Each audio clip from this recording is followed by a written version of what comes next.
Good luck. Triple points na tayo. Top 4 answers are on the board. Ang tanong, anong karaniwang ginagawa sa mahabang Christmas vacation? Gerald, siyempre magbabakasyon. Kailangan mas specific pa. Anong klaseng bakasyon? Magta-travel. Okay, magta-travel. Top answer.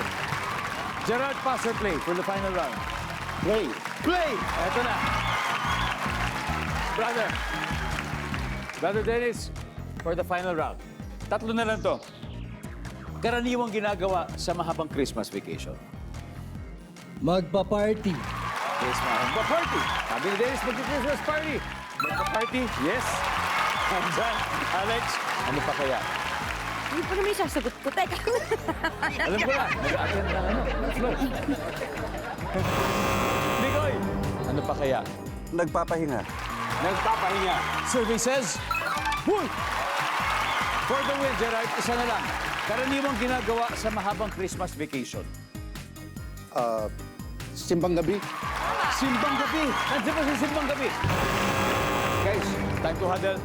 Brother Dennis, karaniwang ginagawa sa mahabang Christmas vacation.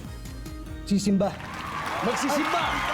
Oh, magsisimba. Bawal yun, nasabi na. Yung sabi mo, simbang gabi. Si Dennis sa araw naman magsisimba. wala. Okay. Del, Okay anong na, hindi na karaniwang sila ginagawa makakahabol. sa Uwi na. mahabang Christmas vacation? Magpa-family reunion. Magpa-family reunion, Pauline. Reunion. Reunion, Sophia. Family reunion. Family reunion din. Okay. Ruru, ano karaniwang ginagawa sa mahabang Christmas vacation? Reunion. Reunion! Survey says...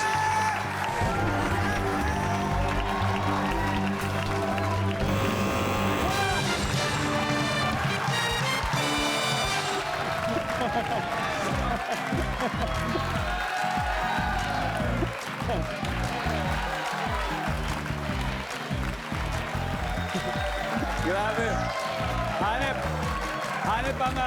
Hanip ang first time luck talaga ni Dennis at Gerard. Pero si Dennis ang pinakakalmadong nanalo. Ano pa ba bukod sa family reunion? Survey says... Ito, sinurvey po talaga to. Yung talaga yung lumabas. Gusto po nila maglinis ng bahay. Habang bakasyon.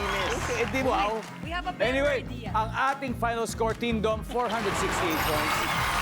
Tapos, Team Javier, 100 points. May 100 pa rin naman. Congratulations. Mahusay. Valim, thank you very much, Sophia and Ruro. Lumabang kami ng mabuti pakikipaglaban. Mabuti, maayos sa pakikipaglaban. Di ba, meron pa rin naman kayong 50,000 pesos. Thank you.